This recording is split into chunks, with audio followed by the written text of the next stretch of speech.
Ang batang lalaking ito ay nagtataglay ng isang walang kamatayang katawan.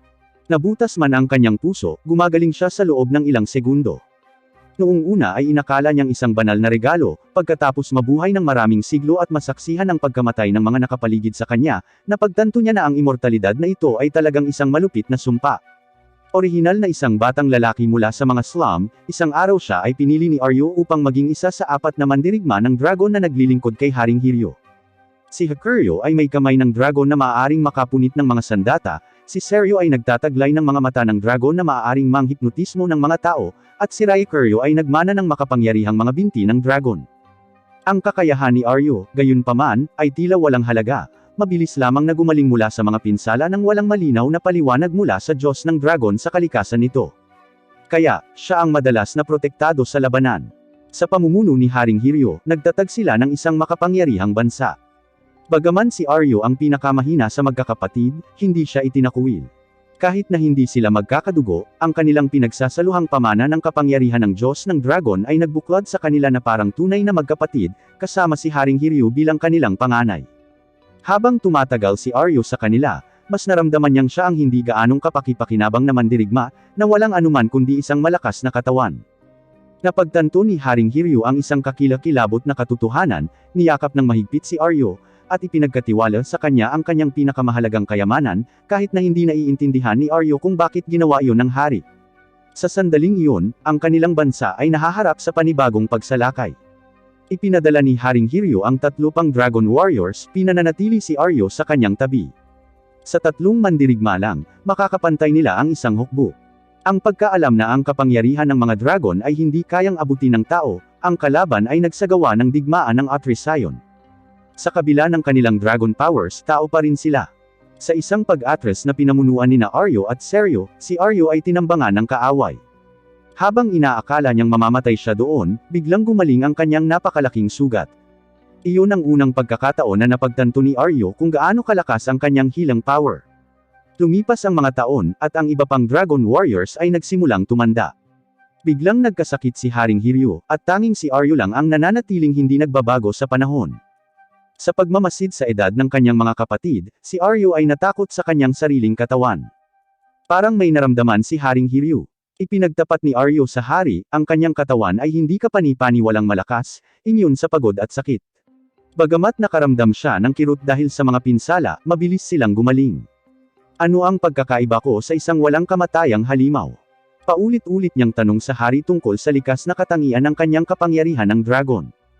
Marahan lang siyang hinawakan ni Haring Hiryu, hindi niya maibsan si Aryo sa kanyang paghihirap. Pagkalipas ng ilang araw, namatay si Haring Hiryu. Ang Dragon Warriors ay umiyak ng mapait sa kanyang katawan. Pagkatapos ng kamatayan ni Haring Hiryu, ang iba pang 3 Dragon Warriors ay pinabalik sa labanan. Ang mga tao ay nagsimulang mag-imbot sa kapangyarihan ng mga dragon para sa kanilang sarili. Nahuli nila si Seryo bilang isang bilanggo. Sa kabutihang palad, nailigtas siya ni Hakuryo at Raikuryo sa oras. Simula noon, binulag ni Seryo ang sarili at nagpa siya na huwag nang gamitin ang kapangyarihan ng dragon. Napagtanto ng Dragon Warriors ang pagnanais ng mga tao para sa kanilang kapangyarihan at nagkakaisang nagpa siya na umalis sa kaharian at manirahan sa pag-iisa. Gayunpaman, pinili ni Aryo na manatili sa palasyo. Pakiramdam niya ay obligado siyang protektahan ang bansang itinatag ni Haring Hiryu at nagplanong umalis kapag naging matatag na ang lahat. Bagamat malapit na silang maghiwalay ng landas, magkapatid sila na may dugo ng mga dragon. Sa kabila ng paghihiwalay ng malalayong distansya, palagi silang tumutugon sa isa't isa. Ang ugnayan ng Dragon Warriors ay hindi kailanman maglalaho. Pagkatapos magpaalam, ang 3 mandirigma ay nagsimula sa kani-kanilang mga paglalakbay. Naglingkod si Aryo bilang isang pari sa loob ng kaharian. Lumipas ang mga taon. Nakatagpo ng aliw sina Hakuryo at Seryo sa mga bundok, habang gumagala si Raikuryo. Mabilis na lumipas ang 20 taon. Nararamdaman pa rin ni Aryo ang lokasyon ng kanyang mga kapatid sa pamamagitan ng kanilang bloodline, ngunit ang kanilang presensya ay humihina. Sa loob ng 2 dekada na ito, ang kaharian ay nahaharap sa mga salungatan ngunit hindi nawala ng isang sundalo dahil si Aryo, na ayaw isakripisyo ang mga tao ni Haring Hiryu, ay piniling lumaban ng mag-isa sa larangan ng digmaan. Gamit ang kanyang immortal na katawan, pinapagod niya ang mga puwersa ng kaaway, ang kanyang hindi kapani-paniwalang sigla ay naging dahilan upang manginig ang hindi mabilang na mga sundalo. Gayunpaman, sa oras na ito, ang mga lifespan ng kanyang tatlong kapatid na lalaki ay umabot sa kanilang mga dulo. Nang maramdaman ang paghina ng kanilang buhay, si Aryo ay nasa matinding sakit. Hindi niya iniwasang makita ang kanyang mga kapatid dahil wala siyang pakialam, ngunit dahil natatakot siyang harapin sila habang tumatanda sila. Sa kabila ng kanyang dedikadong paglilingkod sa bansa, nakaharap si Aryo ng pagtatalik pagkaraan ng ilang taon dahil siya lang ang hindi tumatanda. Pagkatapos maghirang ng kahalili bilang pari, umalis siya sa palasyo at ipinagkatiwala sa kahalili ang crest ni Haring Hiryo.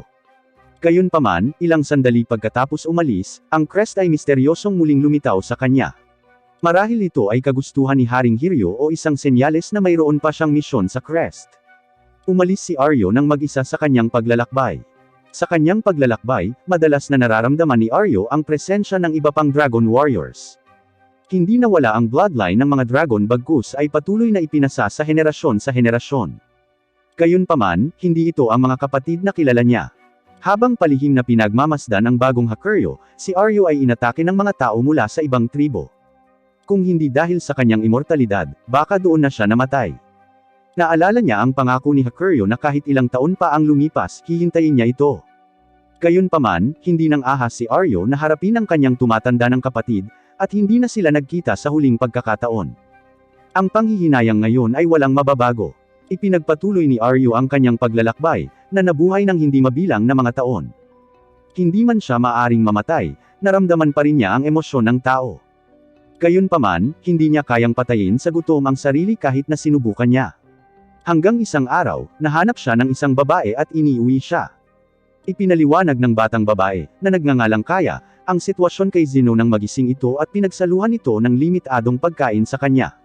Gayunpaman, ayaw kumain ni Zeno dahil inasam niya ang kamatayan.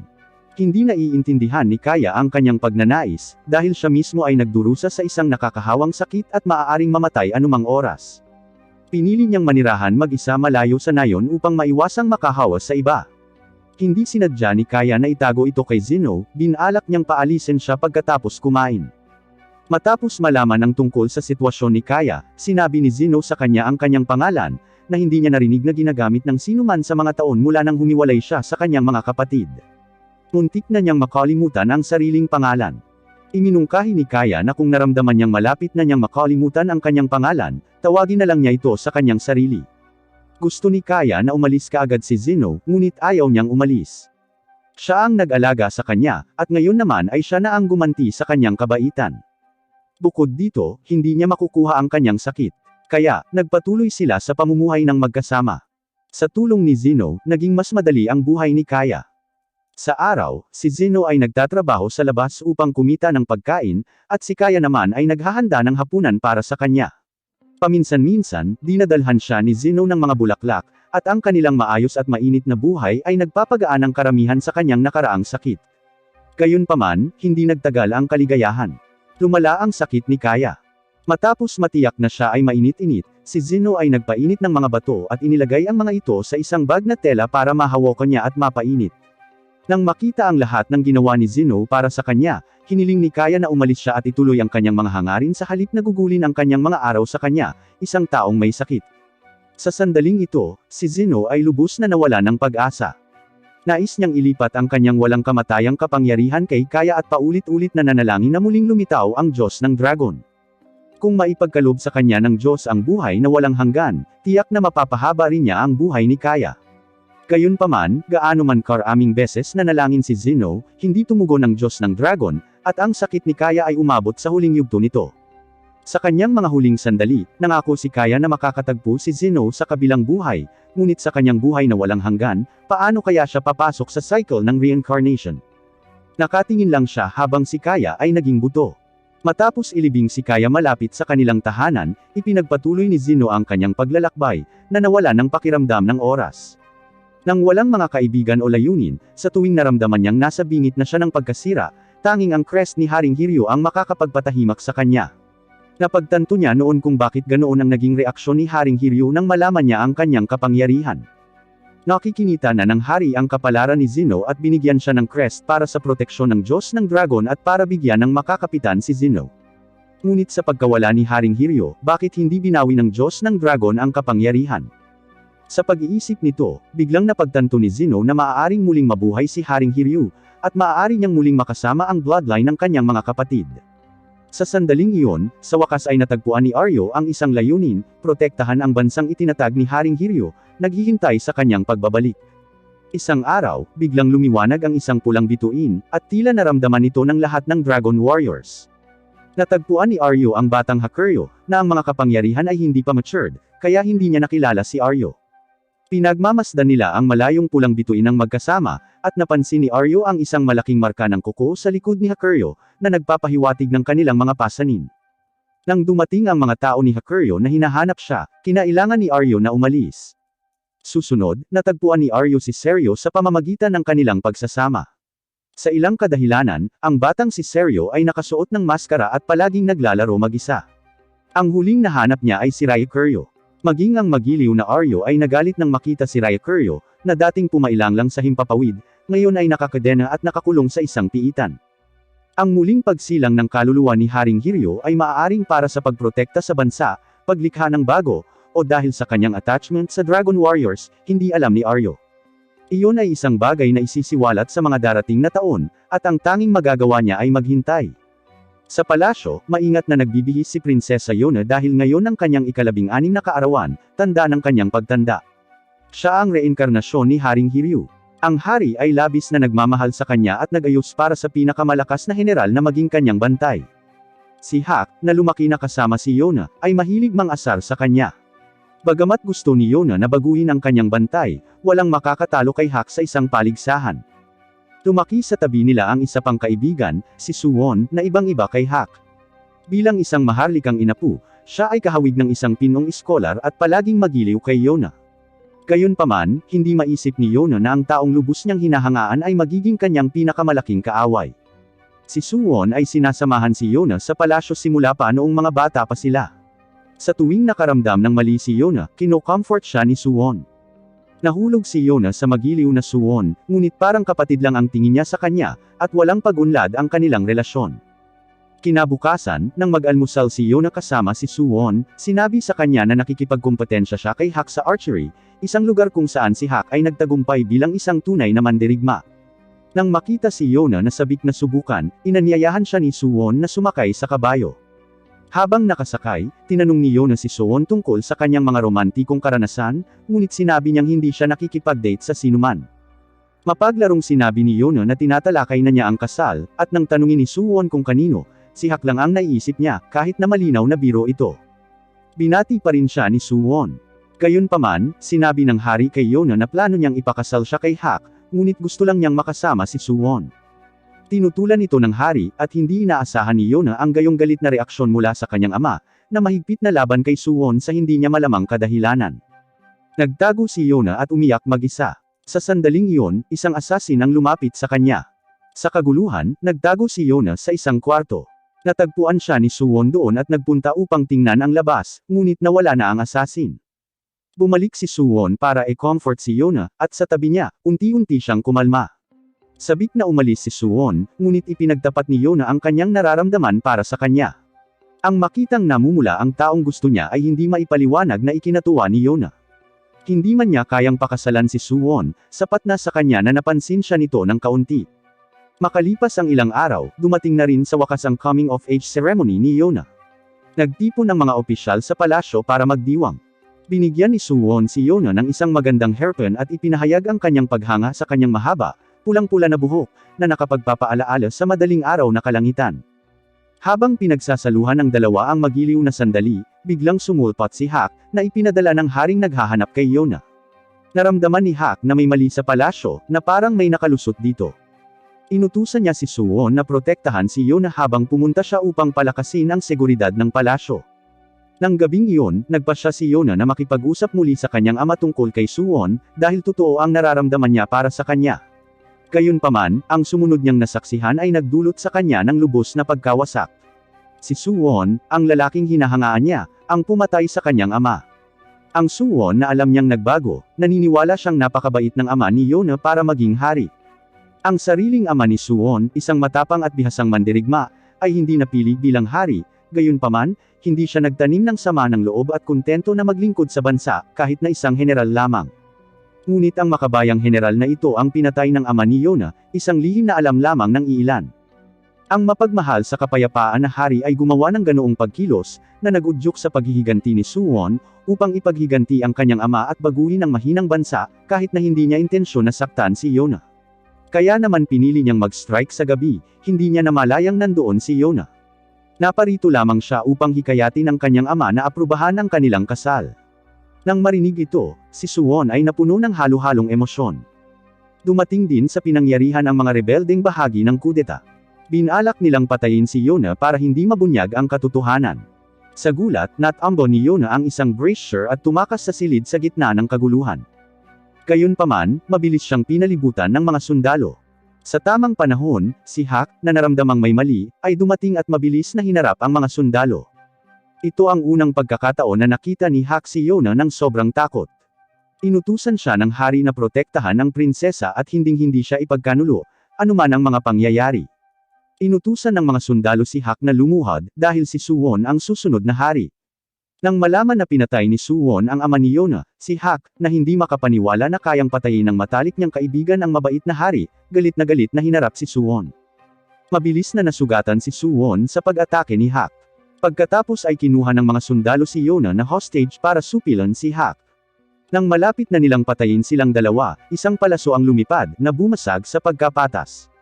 Sinamantala ni Hak ang pagkakataong iligtas si Yona. Ang rescuer ay isa sa mga katulong ng prinsesa, na nagsuot ng damit ni Yona upang makagambala sa mga humahabol habang si Hak at Yona ay nakatakas mula sa palasyo. Matapos makatakas sa palasyo, si Yona ay nasa estado ng pagkabigla. Ang mga taong pinakamalapit sa kanya ay iniwan siya ng magdamag, at ang kanyang mga tapat na tagapaglingkod ay pinatay habang iniligtas siya. Hindi alam ni Yona kung saan pupunta. Sa araw ng kanyang ika-16 na kaarawan, nawalan siya ng kanyang pamilya, ang kanyang mahal sa buhay, at ang kanyang nag-iisang tahanan. Nanatili si Hak sa tabi niya, umaasang malalampasan niya ang kanyang kalungkutan.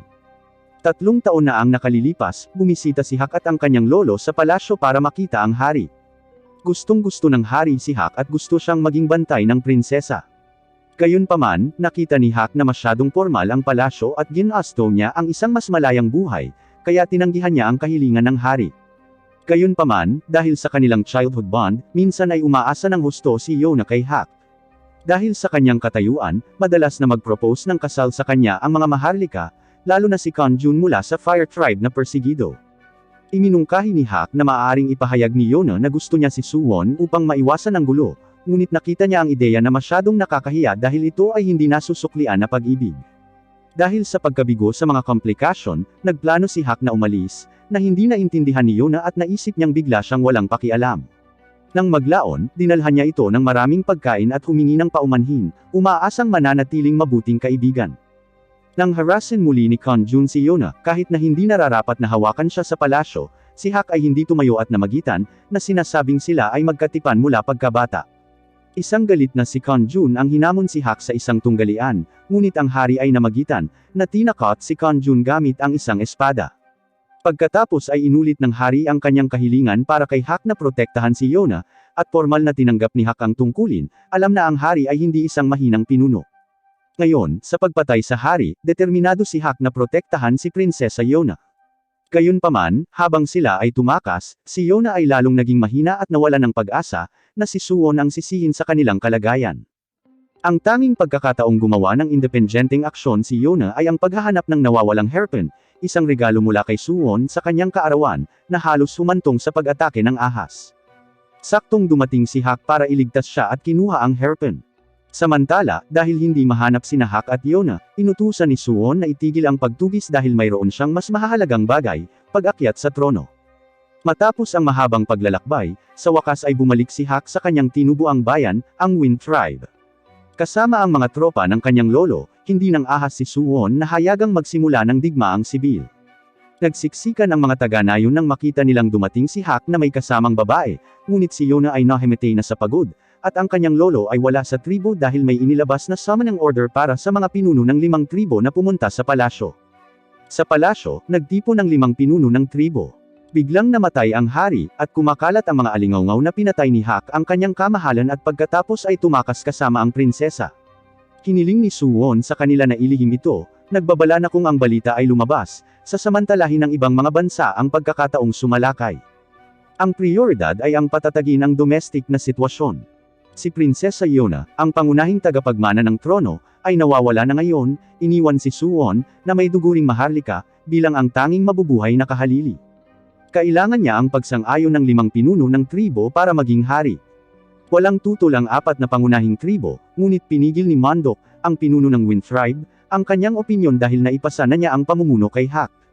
Upang makuha ang pag-aproba ng Wind Tribe, si Suwon ay kailangang makipag-usap kay Hak mismo. Ipinahayag ni Mondok na malugod niyang pagpalain ang kasal nina Suwon at Yona at pag-akyat sa trono, ngunit ngayon ay misteryosong nawala ang kanyang apo na si Hak. Hindi siya naniniwala na kikidnapan ni Hak ang prinsesa. Malinaw na ipinaalam ni Suwon kay Mondok na ang seremonya ng koronasyon ay magaganap sa loob ng 3 araw. Kung hindi sumipot si Mondok, ang Wind Tribe ay ituturing na rebelde at haharap sa magkasanib na pag-atake mula sa 4 na pangunahing tribo. Nanalo na si Suwon sa iba pang 4 na pangunahing tribo.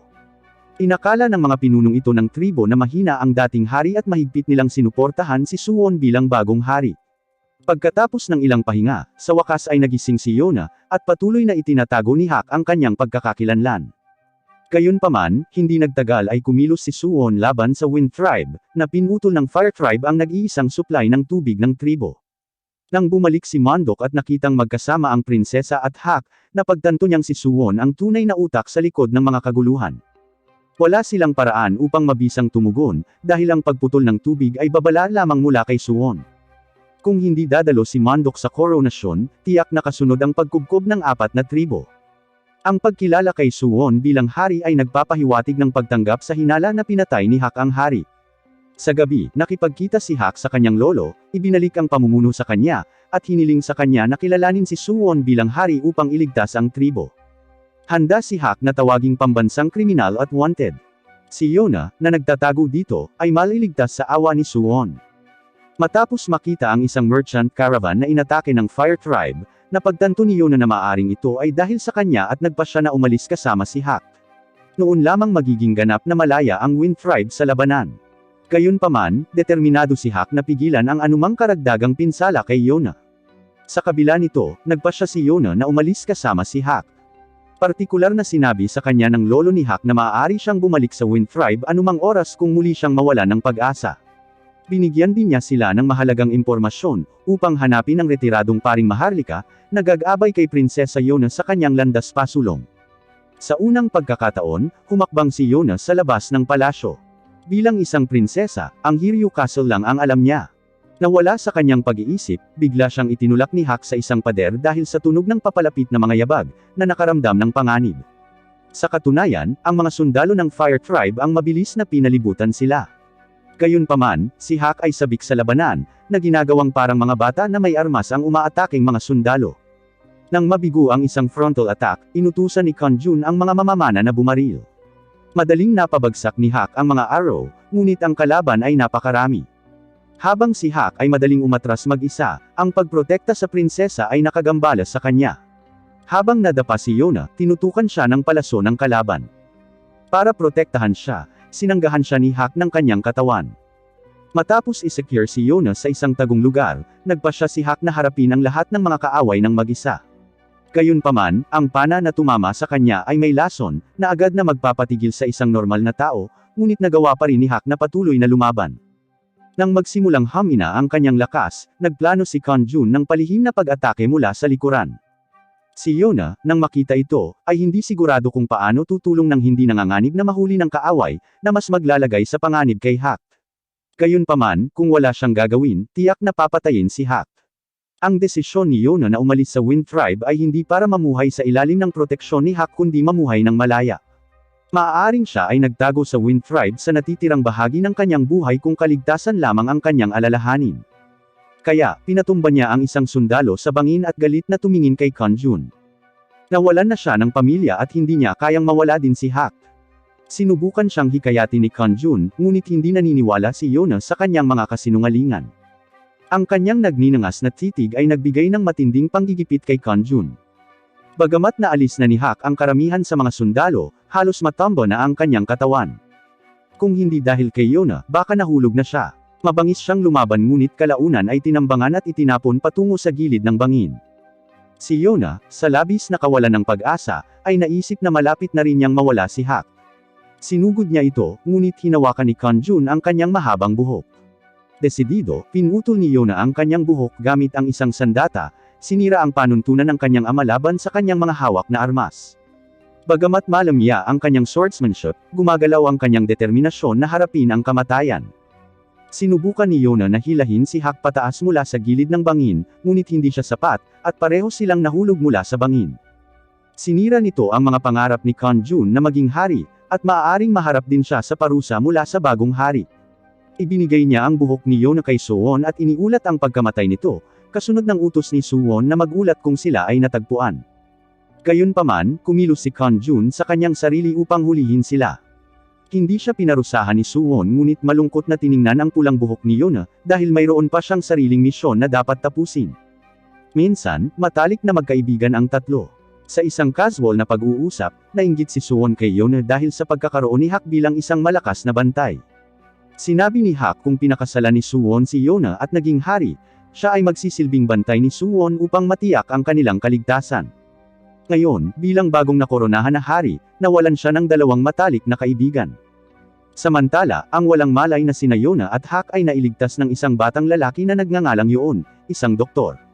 Hinawakan ni Hak si Yona nang bumagsak sila, na pinapagaan ang kanilang pagkahulog sa kanyang katawan. Buti na lang at nakatiis ang matipunong katawan ni Hak sa impact. Sa hindi inaasahan para kay Yona, ang tagapag-alaga ni Yoon ay pari ng kaharian. Bilang dating pari na si Aryo, hindi niya akalain na ang pari na sinanay niya para protektahan ang bansa ay itatapon at nilalait pagkalipas ng ilang taon. Si Yona, nakatira sa palasyo, ay hindi alam kung bakit pinalayas ang pari. Samantala, nagpatuloy ang lagnat ni Hak, at tanging nanalangin si Yona na iligtas siya ni Yoon. Upang maibsan ang pag-aalala ng prinsesa, niyaya ng pari si Yona na mamasyal. Sa kanilang paglalakad, tinanong ni Yona kung bakit doon nanirahan ang pari. Ipinaliwanag niya na natural lang ang lahat. Nang gabing iyon, nilapitan ni Yona si Yoon para same time siyang pasalamatan.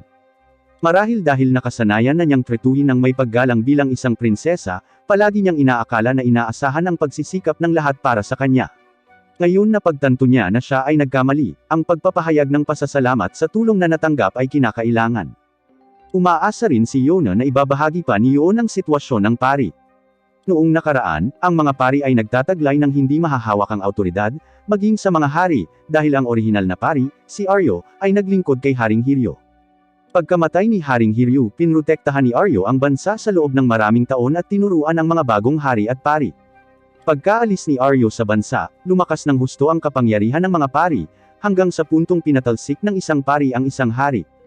Sa kasagsagan ng kapangyarihan ng kaharian, nakita ng hari ang mga maimpluwensyang pari bilang banta sa kanyang pamumuno at pinatalsik ang kasalukuyang pari sa palasyo.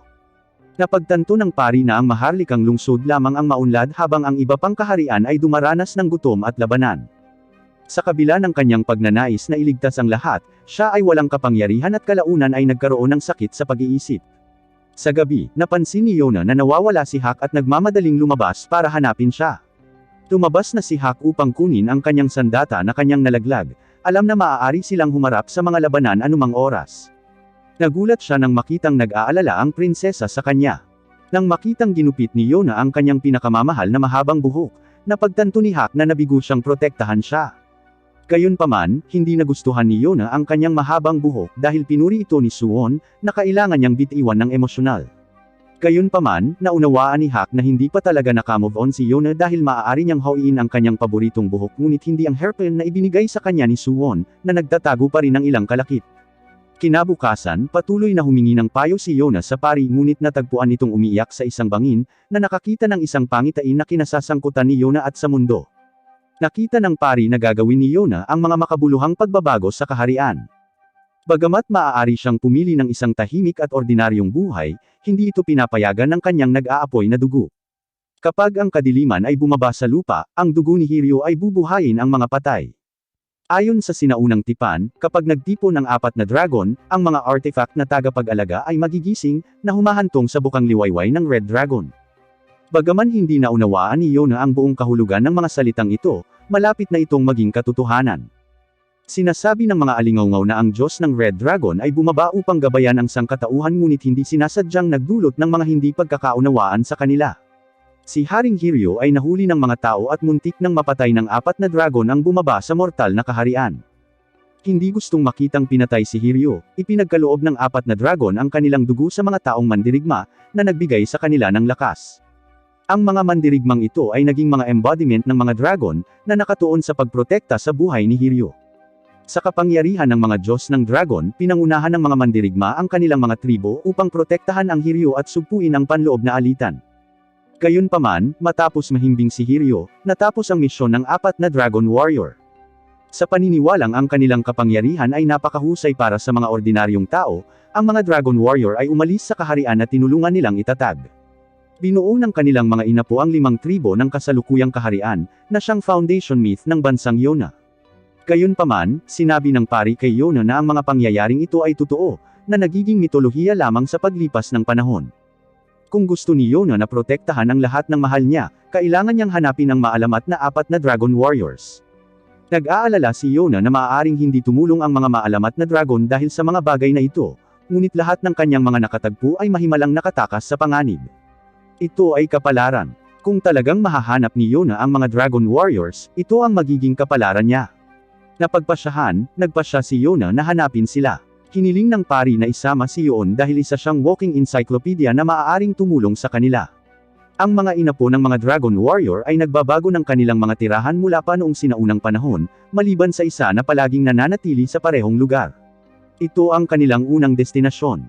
Sa lalim ng malayong kabundukan, isang batang maputi ang buhok ang naghihintay sa pagbabalik ni Haring Hiryu. Ang bagong panganak na sanggol ay muntik nang mapatay ng kanyang biological na ama dahil namana niya ang bagong kapangyarihan ni Hakuryu, na ang ibig sabihin ay mawawalan ng lakas ang matandang Hakuryu. Sa kabila ng hindi niya natapos na misyon na pagsilbihan si Haring Hiryu, nag-atubili ang ama na mawala ang bloodline ni Hakuryu. Gayunpaman, siya ay pinigilan ng pinuno ng tribo at pagkatapos ay ihiwalay at sinusubaybayan, hindi na muling nakita ang kanyang anak. Ang sanggol ay lumaki upang maging bagong Hakuryu, ngunit ang mga marka ng kuko sa kanyang likod ay nag-iwan ng permanenteng peklat. Samantala, si Yona at ang kanyang mga kasama, sa kanilang pakikibaka upang mabuhay, ay nagsimula sa isang paglalakbay upang mahanap ang 4 na mandirigmang dragon. Sa tuwing papasok sila sa isang nayon para sa pagkain, unti-unti nilang iniiwasan ang pagtuklas ng mga sundalo ng Fire Tribe. Sa kanilang paglalakbay, nabalitaan nilang opisyal na naging hari si Suwon.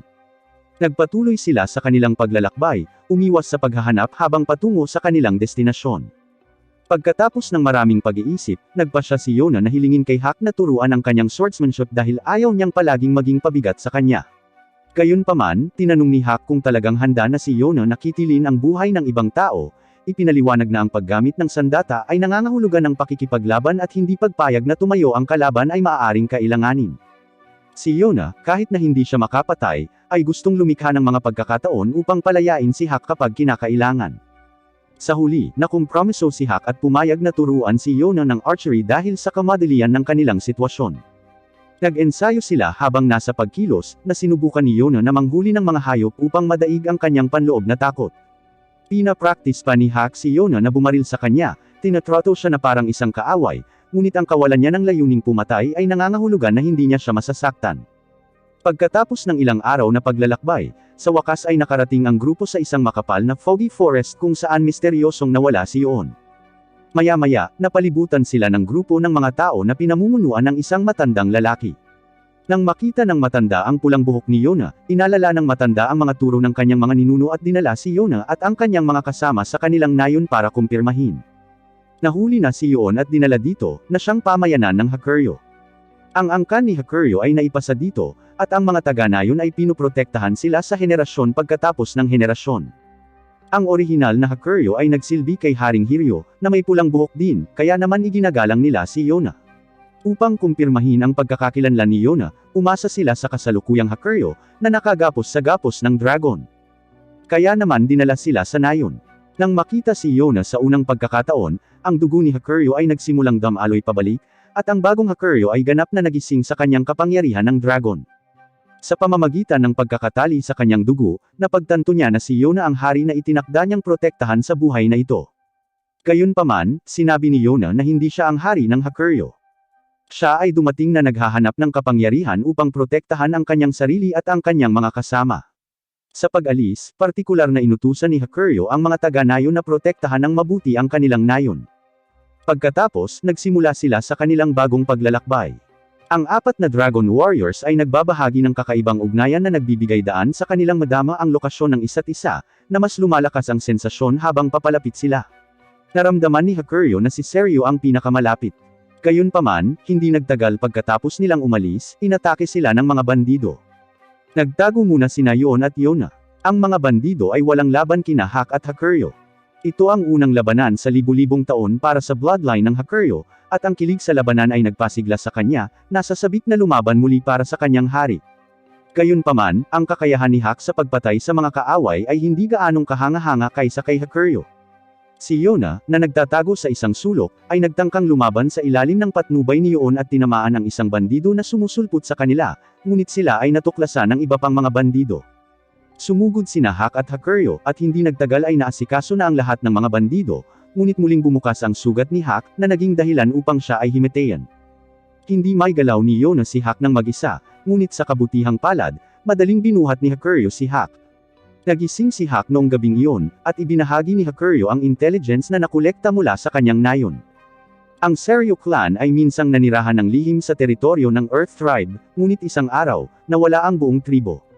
Kung wala ang Dragon Bond, hindi mahahanap ni Hakuryo si Seryo. Pagkatapos ng iba pa, isa-isa nilang hinanap ang mga malamang na lokasyon ng Seryo, ngunit wala silang makitang anumang bakas. Ang presensya ni Seryo ay mailap. Samantala, walang humpay na ipinagpatuloy ni Yona ang kanyang pagsasanay sa pag-archery, hindi niya kayang patawarin ang kanyang sariling kahinaan at nagnanais na maging mas malakas upang matulungan ang kanyang mga kasama. Matapos alisin ang iba pang mga nayon mula sa kanilang paghahanap, sa wakas ay nakarating sila sa isang mabato na bundok kung saan malinaw na naramdaman ni Hakuryo ang presensya ni Seryo. Pagkapasok nila ay pinalibutan sila ng mga masasamang taga-nayon, at hindi lumabas si Seryo upang salubungin si Yona. Ang sanggol ay itinuring na isang halimaw ng mga taga-nayon kaagad pagkatapos ng kapanganakan, na humantong sa kanyang ina upang kitilin ang kanyang sariling buhay. Ang mga taga-nayon ay naglagay ng maskara sa mukha ng sanggol dahil siya ang susunod na Seryo, na ang makapangyarihang mga mata ng dragon ay maaaring mag-petrify sa mga tao. Hindi kailanman tinanggal ni Seryo ang kanyang maskara mula nang ipanganak, palaging nakikita ang kadiliman, umaasa lamang sa kanyang mga mata ng dragon upang makita ang kanyang paligid. Siya ay pinalaki ng matandang Seryo. Habang nagsimulang magising ang mga kapangyarihan ng bagong Seryo, unti-unting kumupas ang kapangyarihan ng lumang Seryo. Gayunpaman, walang sinuman sa nayon ang gustong lumapit sa kanila. Matapos maghanap ng ibang mga bata ang bagong Seryo, umaasang makipagkaibigan, pinagalitan siya ng matandang Seryo at panunuya na sinabi sa kanya na hinding-hindi siya maaaring makipagkaibigan. Ngunit hindi naintindihan ng bagong Seryo kung bakit siya iniiwasan ng mga taga-nayon. Noon pa man ay may bulong-bulungan sa nayon na ang sinumang tumingin sa mga mata ni Seryo ay magiging bato. Gayunpaman, ang mga mata ng dragon ay hindi nakaka-petrify ng mga tao. Nagdudulot sila ng paralysis, at depende sa tindi ng kapangyarihan, maaari pa nilang maparalisa ang puso. Ito ang dahilan kung bakit takot na takot ang mga taga-nayon, tinitingnan ang bloodline ni Seryo bilang isang sumpa. Kahit na mamatay ang isang Seryo, muling isisilang ang kapangyarihan sa isang bagong sanggol, na mag-iiwan sa lahat na hindi sigurado kung ang kanilang anak ang susunod na Seryo. Sa kabila ng pagiging pinakamakapangyarihang entidad sa nayon, ang bawat Seryo ay may tungkuling protektahan ang nayon. Nang sumalakay ang mga bandido, kailangan pa ring tiyakin ng matandang Seryo ang kaligtasan ng nayon. Gayunpaman, habang ang mga bagong kapangyarihan ng Seryo ay mas nagising, ang mga kapangyarihan ng lumang Seryo ay humina. Gayunpaman, madali pa rin para sa kanya ang pakikitungo sa ilang bandido, dahil likas siyang malakas na eskremador. Tinanong ng bagong Seryo kung bakit hindi niya ginamit ang kapangyarihan ng mga mata ng dragon laban sa masasamang tao. Ipinaliwanag ng matandang Seryo na ang kapangyarihan ng mga mata ng dragon ay masyadong nakakatakot na gamitin maliban kung talagang kinakailangan, dahil ang paggamit nito ay haantong sa habang buhay na paghamak. Dahil walang kaibigan o magulang, nakita na niya ngayon ang matandang Seryo bilang tanging suporta niya. Bagamat mahigpit sa kanya ang matandang Seryo, naunawaan ng bagong Seryo na ito ay para protektahan siya at tinuruan pa siya kung paano kontrolin ang kapangyarihan ng kanyang mga mata.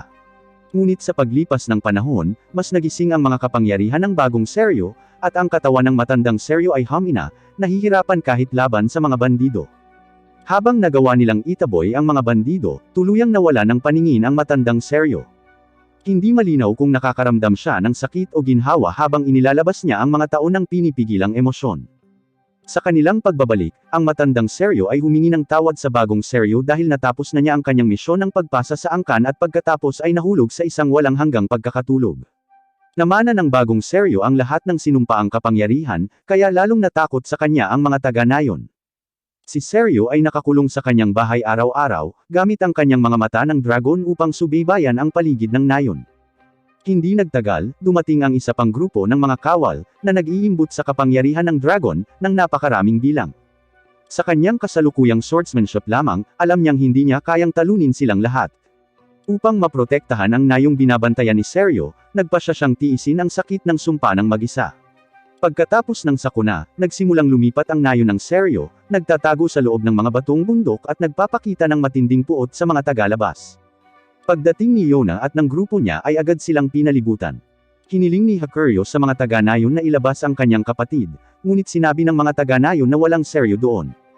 Sa kabila nito, hindi nagkamali ang pandaman ni Hakuryo, at hindi malinaw kung bakit nila itinatago ang presensya ni Seryo. Nagpasya si Yona na magdamag, nagtitiwala sa pagkakatali ni Hakuryo, sa paniniwalang may dahilan si Seryo na hindi magpakita ng sarili. Palihim na lumabas ang grupo para hanapin si Seryo. Hindi nagtagal, isang ardilya ang nakagambala kay Yona, at hindi sinasadyang nakapasok siya sa isang nakatagong pinto, na wala ang paningin kay Hak at sa iba pa.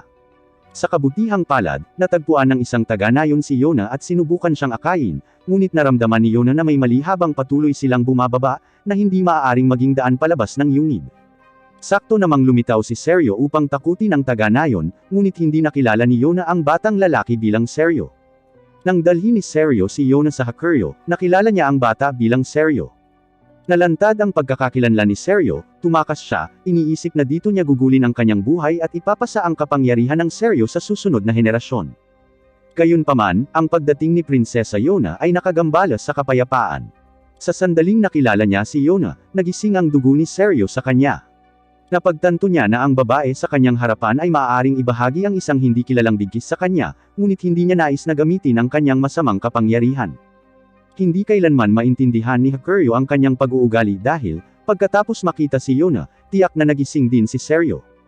Gayunpaman, hindi tulad ni Hakuryo, hindi siya lumaban para sa hari.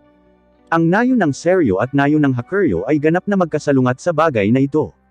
Pagkatapos ng maingat na pagsusuri, napagpasyahan ni Yona na talagang ang nayon ng Hakuryo ang exception.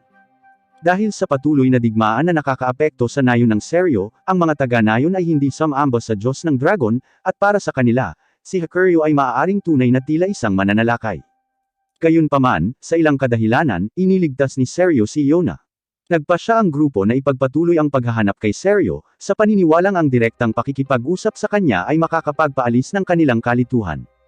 Nanatili si Hak upang bantayan ang mga taga-nayon upang maiwasan ang anumang kalokohan mula sa kanila. Samantala, si Hakuryo at ang iba ay tinambangan dahil alam nila ang sikreto ni Seryo, at walang balak ang mga taga-nayon na paalisin sila. Nang mapansin na papalapit na si Yona, nagpasya si Seryo na alisin ang mga nanghihimasok na ito. Gayunpaman, ang dugo ng dragon sa loob niya ay patuloy na nagpapaalala sa kanya na ang babaeng nauna sa kanya ay ang Panginoon na dapat niyang pagsilbihan habang buhay. Ang pet squirrel ni Seryo ang bumasag sa deadlock. Ang paglapit ni Yona ay muling nagpatent sa mga ugat ni Seryo. Kung tunay na mananakop si Yona, ang hindi pagpigil sa kanya ay maaaring mapahamak ang buong nayon. Nang malaman na si Yona ay dumating para sa kapangyarihan ni Seryo, naghanda siyang patayin siya, na nakikita ang sinumang nagnanais ng kapangyarihan ni Seryo bilang isang kaaway. Gayunpaman, natagpuan ni Seryo ang kanyang sarili na hindi magawang itulak ang espada. Patuloy na inanyayahan ni Yona si Seryo na sumama sa kanya bilang isang kasama, ngunit sinabi ni Seryo na siya ay isinumpa. Iginiit na ang kapangyarihang ito ay hindi dapat malaman ng mga tagalabas, kaya hindi niya matanggap ang kanyang kahilingan. Sinabi ni Yona kay Seryo na kapag hinawakan niya ang kanyang kamay, nakaramdam ito ng init. Kahit na nagdala siya ng isang kakilakilabot na sumpa, wala siyang pakialam. Natigilan si Seryo, napunit ng kanyang emosyon. Nang marating ni Yona ang pasukan ng kuweba, pinalibutan na ito ng mga taga-nayon. Upang itago ang pag-iral ni Seryo, binalak nilang patayin si Yona at ang kanyang grupo. Sa takot na kung mabubunyag ang sikreto, ito ay makaakit ng walang katapusang mga mananakop. Sa pagsisimula pa lang ng laban, biglang yumanig ang batong bundok dahil sa lindol, dahilan para bumagsak ang maraming bato. Nang maging matatag ang bundok, selyado na ang pasukan. Si Hak ay galit na naghukay mula sa labas, habang ang gulat ay nagsimulang pumasok para sa mga nakulong sa loob ng makitid na espasyo, na nahaharap sa banta ng inis. Ibinunyag din ni Hakuryu ang kanyang mga kuko ng dragon, na naging dahilan upang muling tumingin sa takot ang mga taga-nayon. Sinisi nila ang lahat kay Seryo, nabubuhay sa patuloy na takot sa pagsabog ng kanyang kapangyarihan at nangangamba na ang sarili nilang mga anak ay maaaring maging susunod na Seryo. Matapos mapagtantong nakulong sila, lumapit din si Seryo sa nahaharangan na pasukan. Hindi sinasadyang natanggal ng mga taga-nayon ang maskara ni Seryo. Matapos makita ang kanyang mga mata, ang lahat ay hindi natakot. Upang pakalmeyan ang mga taga-nayon, ibinalik ni Seryo ang kanyang maskara at sinimulang putulin ang mga bato gamit ang palakol. Gamit ang kanyang mga mata ng dragon, natagpuan niya ang pinakamanipis na pader na humahantong sa labas at sinimulang basagin ito bago sila maubusan ng oxygen. Nang marinig ang ingay, nagukay din si Hak mula sa labas. Magkasama, sa wakas ay gumawa sila ng pambungad. Sa labas, inanyayahan ni Yona si Seryo na sumama sa kanya muli, at sa kanyang harapan, hindi na niya kailangang ipikit ang kanyang mga mata. Sa wakas ay sinubukan ni Seryo na magtiwala sa iba. Mula nang mamatay ang nakaraang Seryo, inihiwalay niya ang kanyang sarili at hindi kailanman nagbukas sa sinuman. Bago umalis, malalim na yumuko si Seryo sa mga taga-nayon, na kinikilala ang nayon na nagpalaki ng mga henerasyon ng Seryo. Matapos simulan ang paglalakbay kasama si Yona, ginampanan ni Hakuryu ang tungkulin ng nakatatandang kapatid ni Seryo, na nagturo sa kanya ng iba't ibang kasanayan ng isang Dragon Warrior. Bagamat masyadong introvert si Seryo para tanggalin ang kanyang maskara at comfortable lamang na tawagin si Yona sa pangalan, ito ay isang magandang simula. Ito ay isang corrupt na lungsod. Pilit na dinudukot ng mga sundalo ang sinumang batang babae na gusto nila sa mismong kalye, hindi pinapansin ang kanyang paghingi ng tulong habang ang mga tao ay nagpapanggap na walang nakikita. Ang sinumang sumusubok na mamagatin ay nag-iimbito lamang ng problema sa kanilang sarili. Nang ang isang batang babae ay nasa bingit ng kawalan ng pag-asa, si Hak at isang berdeng buhok na lalaki ay namagitan, mabangis na itinaboy ang mga sundalo at mabilis na tumakas kasama ang batang babae. Gayunpaman, hindi alam ni Hak na ang berdeng buhok na lalaki ay si Raikuryo, isa sa 4 na Dragon Warriors na hinahanap ni Yona. Naramdaman ang kalapitan ng Hakuryu at Yona, ginamit ni Raikuryo ang kanyang Dragon Leg powers para agad na umalis sa lungsod. Hindi na naman siya naabutan ni Yona at ng kanyang mga kasama. Bagamat madalas na nararamdaman ni Hakuryu ang lokasyon ni Raikuryo, hindi siya kailanman naroon pagdating nila. Kinabukasan, muli silang pumasok sa lungsod para hanapin si Raikuryo. Si Hak, nang matalo ang mga sundalo, ay piniling humiwalay kay Yona at sa iba pa. Sa pamamagitan ng kapalaran o intuition, nagkita muli sina Raikuryo at Hak sa lungsod na hindi alam ang pagkakakilanlan ng isa't isa. Dinala ni Raikuryo si Hak sa isang brothel, umaasang makikipagkaibigan sa kanya. Sa kanilang pag-uusap, nagbahagi si Raikuryo ng impormasyon tungkol sa lungsod. Malakas ang kapangyarihan ng Panginoon, lihim na nagsasagawa ng mga ilegal na gawain sa likod ng bansa, ngunit ang mga tao ay masyadong natatakot na magsalita, natatakot na sila ang susunod na biktima. Habang nag-iipon ng intelligence si Hak, dumating si Yona at nakita siyang bumibisita sa brothel. Naramdaman ng paglapit ni Hakuryu, tumakas na si Raikuryo, ayaw ibunyag ang kanyang pagkakakilanlan. Sa wakas ay nakatakas sa mga hadlang ng kanyang nayon, hinaanggad niya ang kanyang sariling kalayaan. Nagtataka si Hakuryu kung bakit parang lagi silang iniiwasan ni Raikuryo. Habang naghahanap, nakasalubong ni Hak ang batang babae na dati niyang iniligtas. Sinabi niya kay Hak na ang Panginoon ay hindi lamang basta-basta nag-traffic ng mga batang babae ngunit nagpataw din ng mabigat na buwis sa lahat, na pinipilit silang magdusa sa katahimikan upang mabuhay. Malapit sa daungan, maraming mga pirata na hindi kailanman nanakit sa mga residente ng bayan. Ang mga opisyal na barko lamang ng Panginoon ang kanilang pinuntirya kapag ni-raid. Hindi alam ni Yona at ng kanyang mga kasama, isa si Raikuryo sa mga pirata na ito. Gamit ang kanyang dragon powers kaya niyang tumalon sa kalangitan, na gumaganap ng mahalagang papel sa pag-atake sa mga opisyal na barko. Matapos ang isang matagumpay na pag-hijack, susunugan nila ang lahat ng mga kontrabando na sakay upang maiwasang makapasok ito sa lungsod at makapinsala sa mga tao nito. Ang mga pirata ay orihinal na residente ng lungsod, na biktima ng Panginoon, na humantong sa pagkawasak ng kanilang mga tahanan at pamilya. Sa pamumuno ng isang matandang babaeng kapitan, binuo nila ang crew na ito. Para pabagsakin ang pamumuno ng Panginoon, kailangan nila ng higit na lakas. Naisip ni Ryukuryu si Hack, isang lalaki na ang husay sa pakikipaglaban ay katugma sa kanya. Kung sumali si Hack sa mga pirata, ito ay lubos na magpapalakas sa kanilang puwersa. Sa oras na ito, hinahanap pa rin ni Yona at ng kanyang mga kasama si Ryukuryu. Si Seryu ay nag-iisang nagbabantay sa kanilang mga bagahe sa kabundukan. Ang kalupitan ng mga sundalo ay nasa lahat ng dako sa bayan, ngunit hindi nila kayang gumawa ng kaguluhan doon. Kailangang pigilan ni Yona ang sarili sa pag-arte. Habang nag-scout sa unahan, nakasalubong muli ni Hack si Ryukuryu, at pareho silang napunta sa listahan ng mga wanted. Sinamantala ni Ryukuryu ang pagkakataon na anyayahan si Hack na sumali sa kanyang grupo para sa isang malaking operasyon. Gayunpaman, si Hack ay walang interes sa mga lalaki. Ang puso niya ay kay Prinsesa Yono lamang. Sa kabila ng patuloy na pagsisikap ni Ryukuryu, nanatiling hindi natinag si Hack. Hindi nagtagal ay naabutan ni Yona, dinala ni Hakuryu na naramdaman ang presensya ni Ryukuryu. Gayunpaman, nakatago na si Ryukuryu sa isang rooftop. Pagkaalis ni Hakuryu, sinadya ni Ryukuryu na ipagpatuloy ang pag-abala kay Hack ngunit aksidenteng nahulog sa harap ni Hakuryu. Walang pag-aalinlangan, binuhat ni Hakuryu si Ryukuryu at sinugod si Yona. Nang marinig na sasalubungin niya ang muling pagkakatawang tao ni Haring Hiryu, lumaban si Ryukuryu. Mas pinili ang kanyang kasalukuyang malayang buhay kaysa sa paglilingkod sa isang hari na hindi pa niya nakilala. Kinutya niya si Hakuryu dahil sa pag-arte niya na parang puppet, sinusunod lang ang mga kagustuhan ng mga ninuno ng mga dragon nang hindi niya iniisip.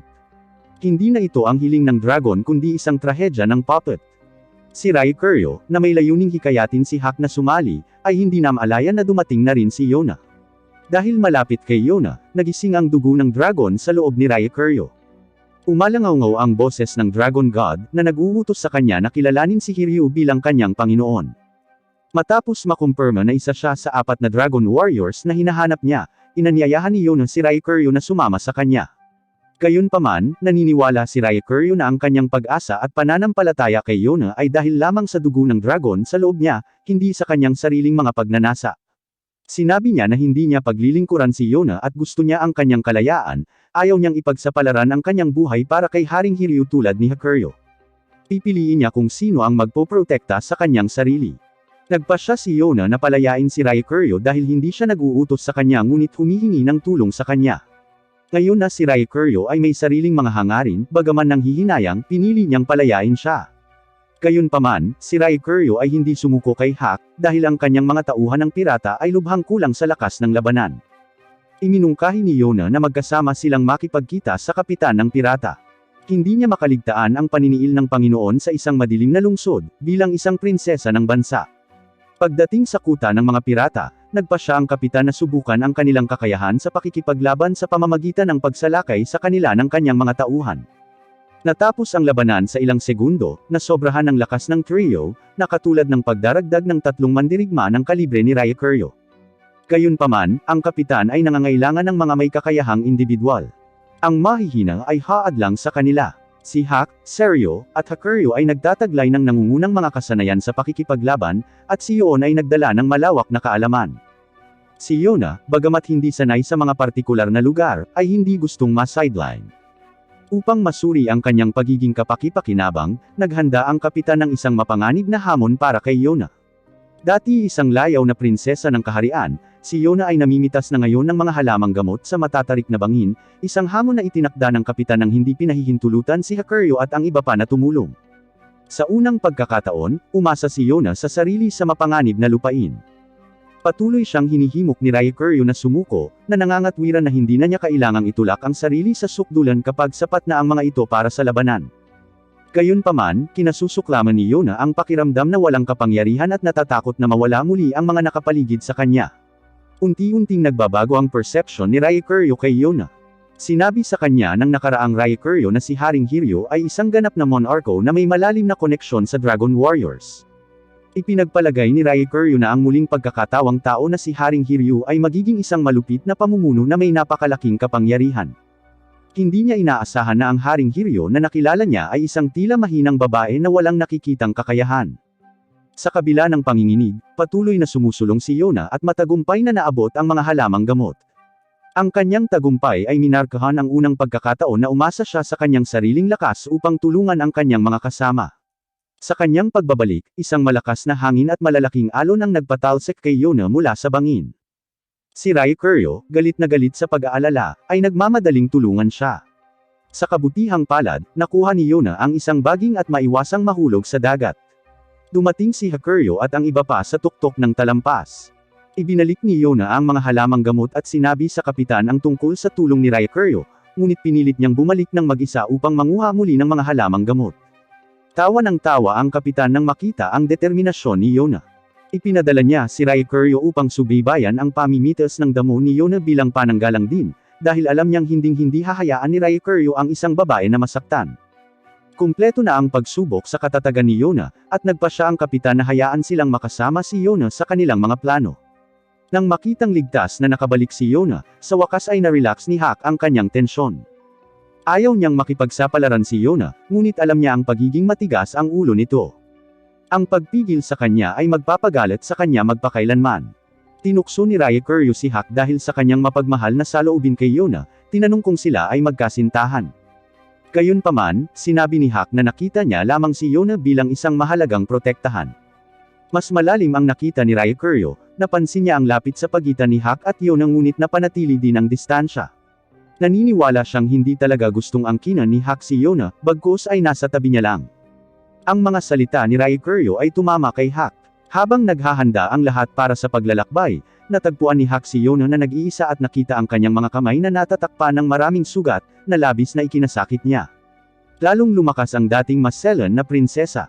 Nilagyan ni Hak ng pulot ang mga kamay ni Yona para maibsan ang mga sugat nito. Maaaring ito ang unang pagkakataon na hayagang ipinahayag ni Hak ang kanyang nararamdaman. Lagi niyang pinoprotektahan sina Yona at Suwon na parang isang kuya, madalas na pinipigilan ang sarili niyang emosyon. Sa hindi malamang dahilan, kakaiba ang pakiramdam ng kanyang puso sa sandaling iyon. Pagsapit ng gabi, nagsimulang magplano ang mga pirata kung paano ibagsak ang pamumuno ng Panginoon. Ang Panginoon, na naramdaman ang mga galaw ng mga pirata, ay nagtipon ng kanyang mga puwersa upang paksain ang mga rebelding pirata. Sa kanilang mga opisyal na barko ay mga batang babae at mga bata na malapit ng ibenta sa ibang bansa. Ang mga pirata ay hindi maaaring umatake ng walang tumpak nang hindi nanganganib sa pinsala sa mga bihag na ito. Ang unang hakbang ay upang matukoy ang barkong humahawak sa mga bata. Dinala ni Raikuryo si Yona sa bayan para mangalap ng intelligence at nakita nila ang totoong mukha ng Panginoon. Dahil sa presensya niya, iniiwasan siya ng mga taong bayan, at ang sinumang babaeng gusto niya ay misteryosong mawawala sa araw na iyon. Ang ilang mga batang babae ay nagbihis ng mga lalaki upang iwasan ang Panginoon. Gamit ang kanyang karanasan bilang isang playboy, madaling nakita ni Raikuryo ang pagbabalat kayo ng isang babae. Sinabi niya sa kanila na nabalitaan nila ng kanyang matalik na kaibigan ang tungkol sa isang mahusay na sweldong trabaho at nag-apply, ngunit ang kanyang magandang kaibigan lamang ang itinatago ng amo. Nagtataka tungkol sa trabaho, palihim siyang sumilip sa silid at nakita ang kanyang kaibigan na nawala sa isang trapdoor, hindi na bumalik. Napagpasyahan ni Raikuryo na ang lugar na ito ay pasukan sa isang human trafficking hub. Pagkabalik, napagkasunduan nila ang oras para sa pagsalakay kasama ang kapitan. Iminungkahi ni Yona ang isang paglusot mula sa loob.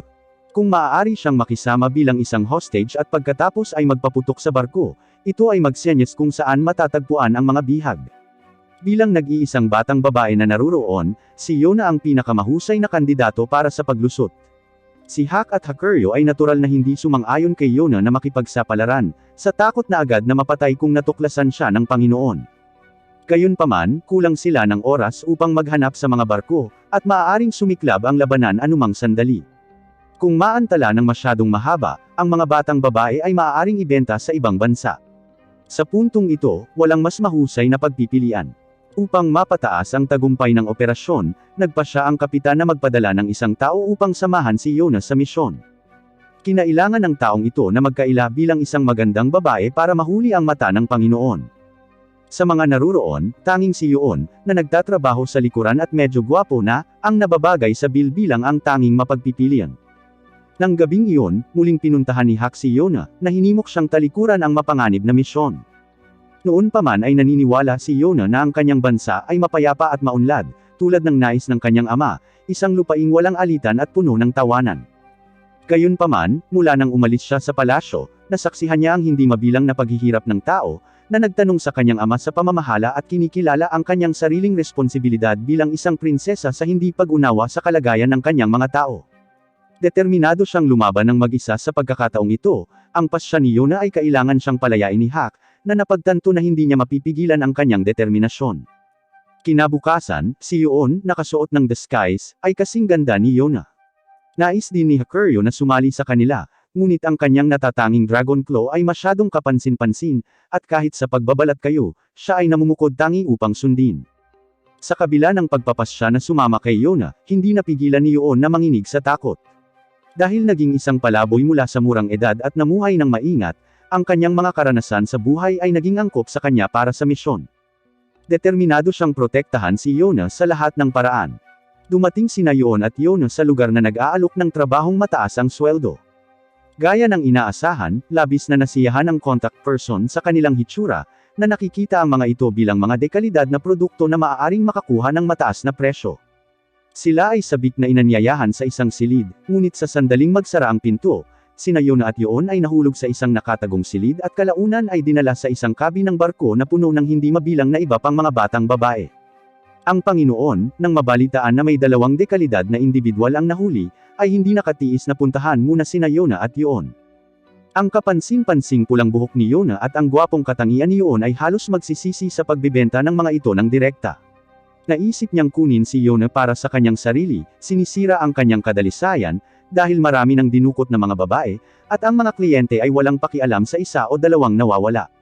Upang protektahan si Yona, nag-alok si Yoon na maglingkod sa Panginoon mismo, kahit nakaakit-akit din siya sa mga damit ng babae. Gayunpaman, hindi nagustuhan ng Panginoon ang sinumang nakikialam sa kanyang mga desisyon. Sa lungsod na ito, para siyang hari. Hindi inaasahang natakot ang Panginoon sa titig ni Yona dahil nakabisita na siya noon sa maharlikang lungsod at nakakita ng katulad na pulang buhok sa prinsesa. Kung isa sa alang-alang ang pagkakatulad ng edad, pinaghinalaan niyang si Yona ang nawawalang prinsesa. Si Yona, na mukhang mapagpakumbaba, ay lumuhad sa harap ng Panginoon, na sinasabing siya ay anak lamang ng isang mahirap na mangangalakal mula sa lungsod, na naakit ng pangako ng isang mahusay na sweldo. Pagkatapos ay tiniyak ng Panginoon ang kanyang sarili, na naniniwala na ang isang maharlika na prinsesa ay hindi kailanman luluhod at magmamakaawa tulad niya. Ang babaeng nauna sa kanya ay isang kasangkapan lamang upang magamit sa kanyang kaganhawahan, ngunit nawalan siya ng interes na pagsilbihan siya ni Yona at umalis sa kabin. Sinabi ng mga dinukot na babae kay Yona na malapit na silang ibenta sa ibang bansa at gagawing kasangkapan para kumita ang iba. Iyon ang kanilang napipintong kapalaran. Kinikayat sila ni Yona na labanan ang Panginoon, na nagpapaalala sa kanila na naghihintay ang mga tao sa kanilang pagbabalik. Kung gusto nilang mabuhay, dapat silang lumaban para mabuhay. Samantala, hinihintay ng organisasyong pirata ang sandali ng pag-atake.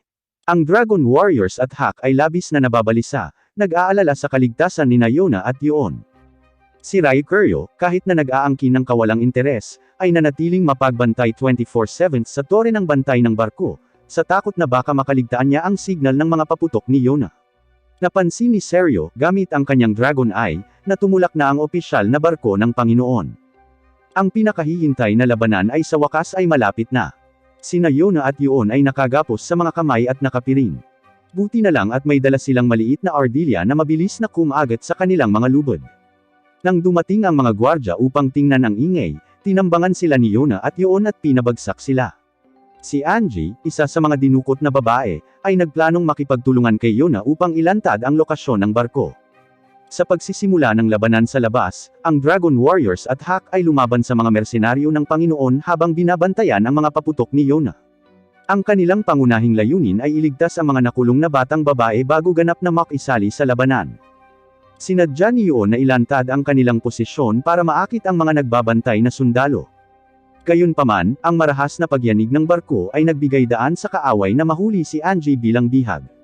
Agad na naligaw sina Yona at Yoon, nakulong bago makarating sa kubyerta at hindi makapagpaputok. Sa sandaling iyon, ipinakita ni Yoon ang kanyang tunay na pagkakakilanlan bilang isang lalaki, na agad na nakuha ang atensyon ng mga gwardya sa kanyang sarili.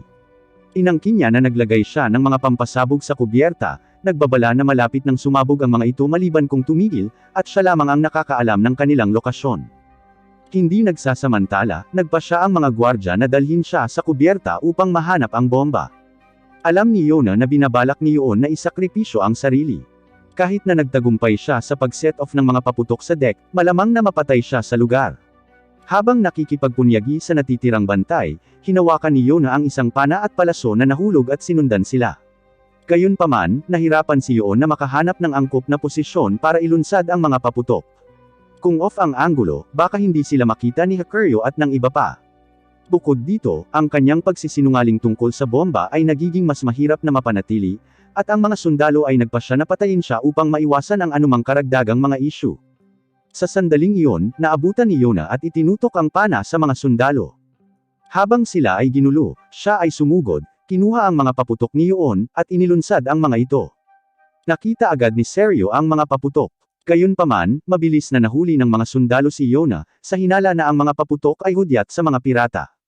Nagpasya silang alisin siya kaagad. Sa isang kritikal na sandali, bumaba si Hakuryo mula sa langit. Nang makita si Yona na natatakpan ng mga pasa, nakaramdam siya ng hindi maipaliwanag na galit, na naranasan ng isang pagpatay na layunin sa mga tao sa unang pagkakataon.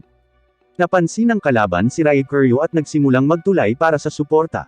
Sa kabutihang palad, dumating si Seryo sa tamang oras, sumama sa Hakuryo upang protektahan si Yona. Samantala, sina Hak at Hakuryo ay pinipigilan ang pangunahing puwersa ng kalaban, mabangis na nililinas ang mga kalaban upang maabot si Yona ng mas maaga. Habang desperadong lumaban silang lahat, nanatiling kalmado ang Panginoon. Matalo man ang lahat ng kanyang mga mersenaryo at nailigtas ang lahat ng dinukot na babae, naniniwala siyang habang nabubuhay siya, mas marami pa siyang makukuha. Sa oras na marating ni Hakuryo ang nakatagong silid ng barko, ang Panginoon ay nakatakas na sakay ng isang maliit na bangka. Habang siya ay nabubuhay, tiningnan niya ang labanan bilang kanyang tagumpay, palaging ang pinakahuling nagwagi. Si Hakuryo, gamit ang kanyang dragon powers, ay mabilis na naabutan ang Panginoon. Gayunpaman, ginamit ng Panginoon ang isang boatman bilang isang kalasag at pinaulanan ng mga palaso si Hakuryo, na naging dahilan upang mahulog siya sa dagat. Kahit na ang isang makapangyarihang dragon ay hindi makakalipad kapag ito ay nahulog sa tubig. Kasabay ng inakala ng Panginoon na siya ang may kapangyarihan, bigla siyang nakaramdam ng malakas na hangarin na pumatay sa pag-target sa kanya, at ito ay si Prinsesa Yona. Sa kauna-unahang pagkakataon sa kanyang buhay, tumapos siya ng buhay upang protektahan ang kanyang mga kasama, na nabahira ng dugo ang kanyang mga kamay. Sa pagkamatay ng Panginoon, sa wakas natapos ang labanan. Bumalik sila sa lungsod, at habang si Hak at Hakuryo ay hindi nasaktan, sina Yona at Yon ay natatakpan ng mga sugat. Sa sobrang galit, binugbog nila ang mga mersenaryo. Ang lahat ay nahuhulog sa kagalakan ng tagumpay, na minarkahan ang isang bagong simula para sa lungsod. Si Yona, na nag-iisang gumagala sa mga lansangan, ay hindi inaasahang nakatagpo ang huling taong gusto niyang makita, si Suwon, na pumatay sa kanyang ama at kumuha ng trono. Sa hindi malamang dahilan, napunta rin siya sa lugar na ito. Matapos umakyat si Suwon sa trono, nagsimula siya ng isang paglalakbay upang reformahin ang mga tribo ng bansa, simula sa Earth Tribe, isa sa 5 tribo. Ang tribo ng daigdig ay isang pangkat na parang pandigma, ngunit ang dating hari ay palaging umiiwas sa digmaan, na iniwan si General John, ang pinuno ng tribo, na ganap na nawalan ng lakas. Lalo na nang makita ang mahinang anyo ni Suwon, lalo pang nadismaya si John. Bagamat si Suwon ay anak ng isang iginagalang na general, wala siyang anumang engranding militar na kilos. Ang kanyang pagbisita sa Earth Tribe ay tila nakatuon lamang sa pagtikim ng tsaa at pagtingin sa mga taniman ng tsaa, katulad ng mahiyaing paglapit ng dating hari, habang ang kanyang tribo ay nahaharap sa isang krisis sa pag-unlad. Si John ay walang interes na aliwin ang bagong hari at direktang tinanong si Suwon kung gusto niya, tulad ng kanyang hinalinhan, ituloy ang kapayapaan sa panganib ng seguridad ng kaharian. Idineklara niya na siya ang unang magre-rebelde kung ganoon ang kaso. Inaasahan na mag-react si Suwon, nadismaya si John nang makitang nakangiti pa rin siya. Sa pagpapasya na hindi na maglingkod kay Suwon, si John ay agad na ipinaalam ng kanyang mga subordinate na si Prince Suwon ay nagpasya na magsimula ng isang digmaan. Tuwang-tuwa, inisip ni John na sa wakas ay makakamit niya ang kanyang mga ambisyon, ngunit nabigo siya nang malaman na ito ay isang simulated na laro ng digmaan. Bagamat hindi niya maintindihan kung bakit nasiyahan si Suwon dito, siya pa rin ang hari, at hindi pa handa si John na hayagang harapin siya. Sa pagsisimula ng kompetisyon, ang asawa ni John ay naghanda din ng mga damit para sa festival para sa lahat. Nang makitang nalulubog ang lahat sa masayang kapaligiran, mas nagalit si John at nagpasyang turuan si Suwon, na itinuturing niyang isang walang kakayahan na hari, ng isang aralin sa panahon ng laban. Gayunpaman, sa sandaling magsimula ang kompetisyon, si Suwon ay nagtago sa likod, na nagpapahintulot sa kanyang mga sundalo na bumuo ng isang pader ng tao upang protektahan siya. Kinailangan munang harapin ni John ang mga humahadlang na sundalo. Habang si John ay abala sa labanan, ang kanyang mga tauhan ay sunod-sunod na inaalis. Si Suwon, na nagpapanggap na isang hindi nakakapinsalang kuneho, paminsan-minsan ay nagpapakita ng isang mabangis na tingin. Ngunit pagkatapos ay muli siyang hahabulin ng kanyang mga sundalo. Sa sandaling iyon, isang malakas na hangin ang nagpasabog ng isang dust storm sa square, na ganap na nakakubli sa visibility. Hindi na masabi ni John kung nasaan ang kanyang mga tauhan, ngunit alam na ng mga sundalo ni Suwon kung saan sila tatayo, sa direksyon na nakaharap sa hangin, na nagbibigay sa kanila ng mas magandang tanawin at ng kalamangan upang posibleng tambangan si John.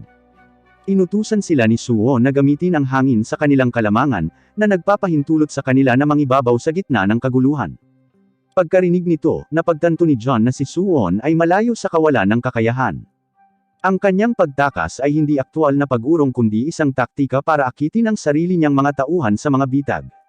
Sa makatuwid, direktang susugurin ni John si Suwon, para lamang malaman na ang martial skills ni Suwon ay kakilakilabot din, na humaharang sa lahat ng kanyang pag-atake. Sa oras na iyon, ang mga tauhan ni John ay ganap na natalo, habang ang mga sundalo ni Suwon ay halos walang pagkatalo. Kung ito ay isang tunay na larangan ng digmaan, tiyak na mapapahamak si John. Ngunit hindi pa nakakamit ang layunin ni Suwon, kaya nagpasya siyang hamunin si John sa isang one-on-one na tunggalian. Para kay John, ito ay hindi na isang laro lamang, ngunit isang pagsubok upang makita kung ang haring ito ay tunay na karapat-dapat sa kanyang katapatan. Bagamat mukhang nanalo si John sa tunggalian, alam niyang nagpigil si Suwon sa huling welga. Kinabukasan, tuwang-tuwang ibinalita sa kanya ng asawa ni John na hindi mabilang na mga caravan ang nagplanong bilhin siya ng mga nakatanim na dahon ng tsaa, ngunit ang kanyang mga taniman ng tsaa ay napakaliit upang matugunan ang pangangailangan sa merkado. Iminungkahi ni Suwon na unti-unting palawakin ang lugar ng pagtatanim at pagbibenta ng tsaa bilang isang premium na espesyalidad na produkto, na nangangatwiran na ang kakulangan ay tataas ang halaga nito. Makakaakit ito ng mas maraming tao, na magpapalakas ng iba pang industriya sa lugar. Samantala, ang mga tauhan ni John ay nagulat na ang magagandang bato na mina mula sa mga minahan ng tribo ay binibili ng marami. Bagamat walang halaga, naging tanyag ang mga batong ito dahil isinuot ito ni John sa labanan, na naging mga simbolo ng katapangan dahil sa kanyang magiting na imahe, na nakakuha ng maraming tagahanga. Pinuri ni John ang kanyang asawa para sa kanyang mga kontribusyon sa pag-unlad ng tribo, na hindi niya alam. Gayunpaman, nilinaw ng kanyang asawa na wala siyang ginawa maliban sa paghahain ng tsaa sa mga bisitang ipinakilala ni Suwon sa kompetisyon. Habang pinili niya ang mga damit para sa kompetisyon, ang ideya na palamutihan ang mga ito ng magagandang bato ay kay Suwon. Nang marinig ito, dali-daling hinanap ni John si Prinsipe Suwon, ngunit nalaman niyang umalis na siya sa Earth Tribe. Napagtanto ni John ang lawak ng kanyang sariling impluensya sa tribo, isang bagay na dati niyang hindi alam, at naunawaan din niya ang mga intensyon ni Suwon. Ang tila walang kaalam-alam na hari ay nagawang gawin ang hindi niya magagawa, na nagpapatunay na mas kakilakilabot kaysa sa ama ni Suwon. Sa wakas ay nagsimulang umasa si John sa paghahari ni Suwon ng may pag-asa. Matapos malutas ang mga isyu sa Earth Tribe, nagmadali si Suwon sa susunod na lungsod.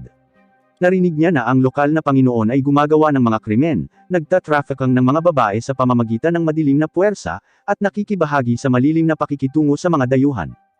Gayunpaman, hindi niya inaasahan na sa kanyang pagdating, ang lahat ng mga problemang ito ay natugunan ng lubusan ni Yona at ng iba pa.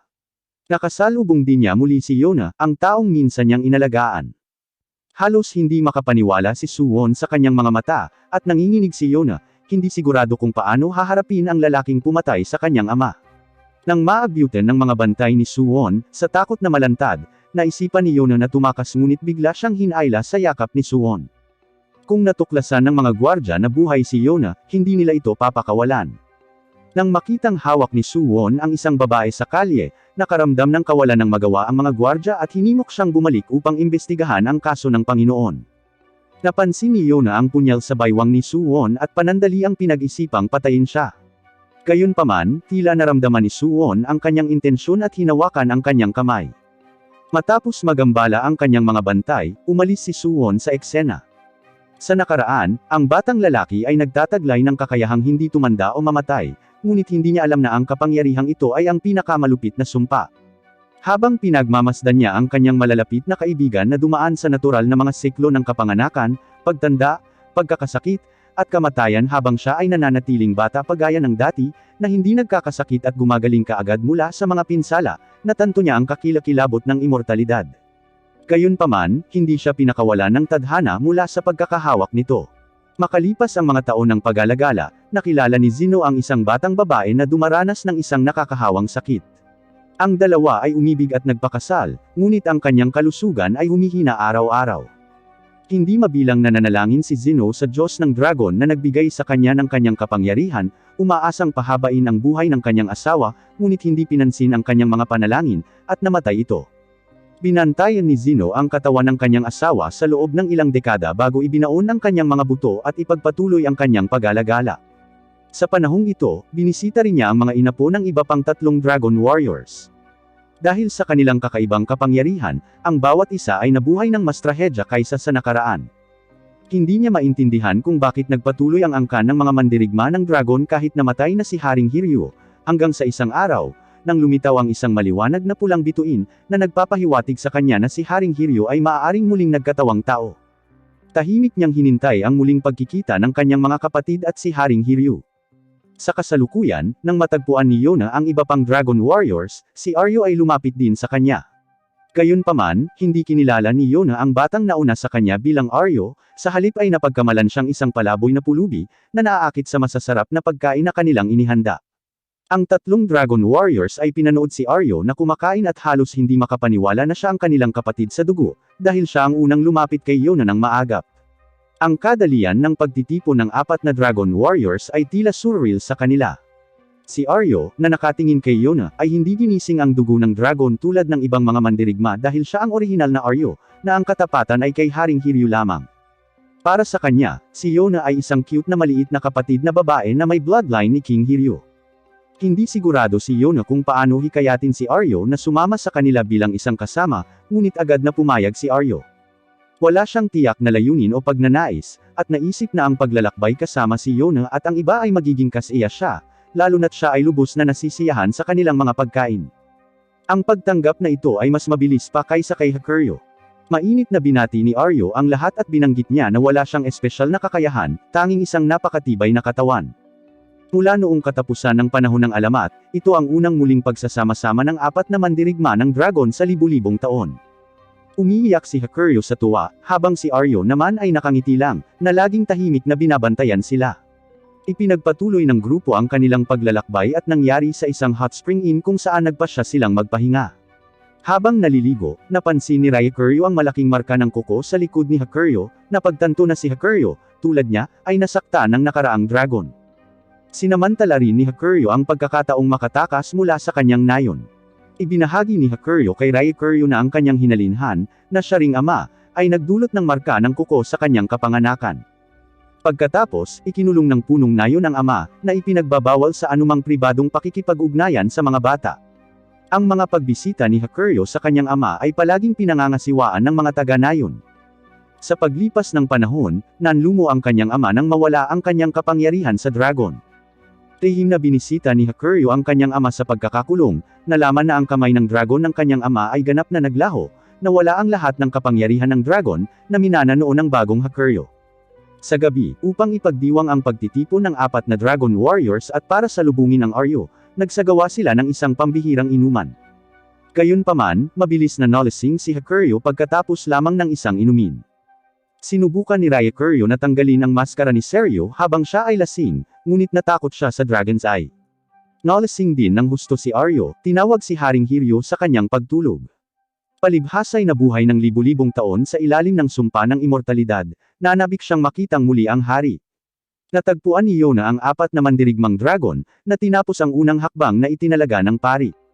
Matapos ang mahabang paglalakbay, bumalik ang grupo sa liblib na tirahan ng pari. Ang pari, na kulang sa kakayahan sa pag-aalaga sa sarili, ay halos mamatay sa gutom, na sinaway ni Yoon. Ayon sa mga banal na mensahe na narinig ng pari, ang pagsilang ng hari, bukod pa sa pagkakaroon ng 4 na mandirigmang dragon, ay nagsasangkot din ng espada at kalasag upang protektahan ang hari. Kung si Yona daw ang hari, saan nila hahanapin ang espada at kalasag? Sinabi ng pari na ang hitsura ng espada at kalasag ay magtatagal, ngunit kalaunan ay magiging malinaw ang lahat. Biglang naging seryoso si Aryo at tinanong si Yona kung ano ang balak niyang gawin sa mga Dragon Warriors. Siya at si Hak ay pinatalsik mula sa palasyo at nangangailangan ng lakas upang protektahan ang kanilang sarili, na ngayon ay nakamit ang kanilang layunin. Ang mga susunod na hakbang ay ang magpatuloy sa pagtakas upang maiwasan ang pagtugis o ang pagpapatalsik kay Suwon. Hindi nagtagal, bumalik si Aryo sa kanyang walang malasakit na kilos. Hindi niya dinidiktahan ang mga desisyon ni Yona ngunit pinaalalahanan siyang pag-isipang mabuti ang kanyang magiging landas. Siya at ang iba pang mga dragon ay patuloy na susundan siya. Ang iba pang 3 Dragon Warriors ay nagulat sa prangka ni Aryo, dahil ang mga gawain ng kaharian ay palaging isang masakit na paksa para kay Yona, at hindi sila nang ahas na banggitin ito ng basta-basta. Sa tuwing tatanungin tungkol sa bagong hari, iniiwasan din ni Hak ang paksa. Sa gabi, hinanap muli ni Yona ang pari at ibinahagi ang kanyang mga karanasan. Napagtanto niya na sigurado ay mayroon pa ring hindi mabilang na mga tao sa kaharian na labis na nagdurusa. Nais niyang gampanan ang kanyang mga tungkulin bilang isang prinsesa. Sa pag-alala na minsang nagsalita si Suwon ng mga katulad na salita, nagsimula siyang maunawaan ang kanyang intensyon. Sinabi ng pari kay Yona na kahit na si Haring Hiryu ay kinasusuklaman at pinagtaksilan ng mga tao, mahal pa rin niya sila at tinanggihan ang panukala ng mga Diyos ng dragon na sirain ang sangkatauhan. Si Yona ay nagsasanay ng espada ng mag-isa sa kagubatan sa gabi, na tahimik na sinasamahan siya ni Hak. Nais ni Hak na makita ng lahat ang kahangahangang pagbabago ni Yona, mula sa isang layaw at spoiled na prinsesa hanggang sa isang determinadong babae na nagpagupit ng buhok at humawak ng armas upang labanan ang kadiliman sa loob ng kanyang mga tao. Isang bagong paglalakbay ang malapit ng magsimula. Magpapatuloy ang kwento ni Yona at ng 4 na Dragon Warriors. Sino nga ba ang espada at kalasag na binanggit ng pari? Bakit pinatay ni Suwon ang hari at inagaw ang kapangyarihan? Sa bandang huli ay aatakehin ba ni Yona ang Hiryu Castle para mabawi ang kanyang trono at ipaghiganti ang kanyang ama? Anong mga pagsubok at pagdurusa ang naghihintay para kay Aryo kasama ang kanyang walang kamatayang katawan? Makakatagpo pa kaya niya ang kanyang haring si Hiryu?